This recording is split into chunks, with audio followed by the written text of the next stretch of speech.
The Girl Under the Bridge, Part 2.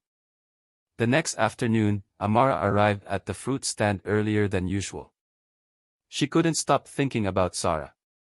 For years, people had looked at her and seen only a poor girl. A street child. Someone to avoid. But Zara was different. She had spoken to her like she mattered. Like she was a person. Like she was a friend. As Amara arranged oranges on the wooden tray, she found herself smiling. Her mother noticed. "What are you smiling about?" she asked. Amara hesitated. "Nothing, Mama." But it wasn't nothing. For the first time in years, hope felt real. That afternoon, the black SUV returned. The moment Zara stepped out, she ran toward the fruit stand. "You came?" Zara exclaimed. Amara laughed. "You sound surprised." "I was afraid you'd disappear." Amara's smile faded slightly. "People like me disappear all the time." Zara looked down. She didn't know what to say. The truth hurt. Many people walk past Amara every day without even noticing her. But Zara noticed. And that made all the difference. "Come," Zara said suddenly. "I want to show you something." The driver followed at a distance as the girls walked toward a nearby park. It was the first time Amara had ever entered one. The grass was neatly trimmed. Children played on swings.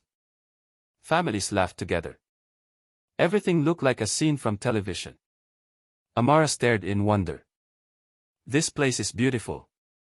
Zara smiled. "You've never been here before." Amara shook her head. "We usually stay near the bridge." For a moment, Zara felt guilty. She had spent years complaining about small inconveniences while another girl her age had never even visited a public park. As they sat beneath a tree, Zara opened her backpack. Inside were textbooks. Lots of them. Math. English. Science. History. Amara's eyes widened. "So many books?" Zara grinned. "My teachers say I should read them." "You don't." "I try." Amara laughed. The two girls spent hours studying together. Soon, Zara realized something shocking. Amara understood nearly everything. Not only that, she explained difficult topics in ways that made perfect sense. By sunset, Zara had learned more than she had during an entire week at school. When the driver announced it was time to leave, Zara felt disappointed. "Can we meet tomorrow?" Amara nodded. "Of course." The meetings became a daily routine. Every afternoon they studied together. Every afternoon their friendship grew stronger.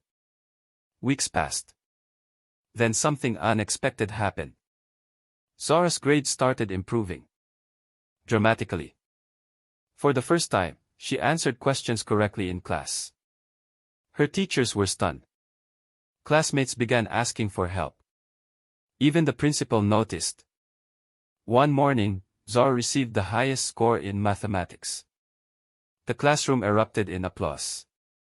But while everyone celebrated Zara, nobody knew the truth. The real genius was sitting beneath a bridge. Meanwhile, life remained difficult for Amara. The rainy season arrived. Heavy storms flooded the streets. Water leaked through the bridge where she slept. Many nights she and her mother sat awake until morning because there was nowhere dry to rest. Still, Amara refused to give up. Each day she studied. Each day she dreamed.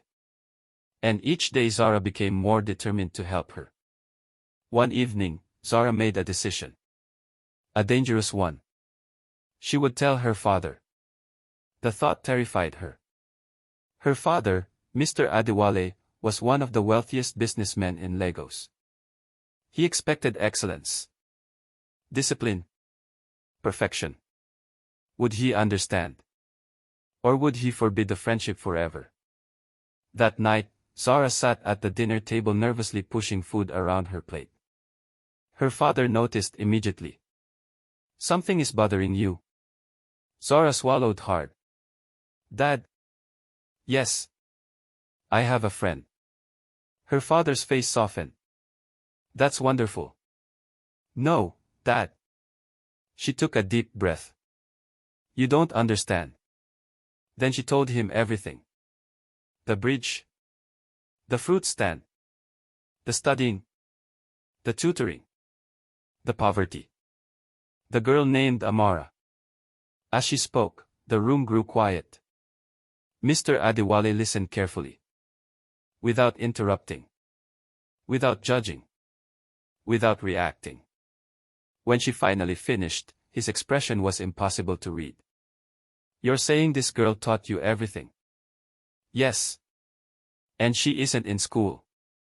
No. He leaned back in his chair. For several long seconds, nobody spoke. Finally, he stood. When can I meet her? Zara's eyes widened. You want to meet her? Of course. But you're not angry. Mr. Adewale smiled faintly. Why would I be angry? Zara blinked. Because she's poor. Her father's smile disappeared. Then he said something she would never forget. A person's value is not measured by the money in their pocket. The next afternoon, a black SUV slowly approached the bridge. Inside sat Zara. Beside her sat her father. And neither of them knew that this meeting was about to change all of their lives forever.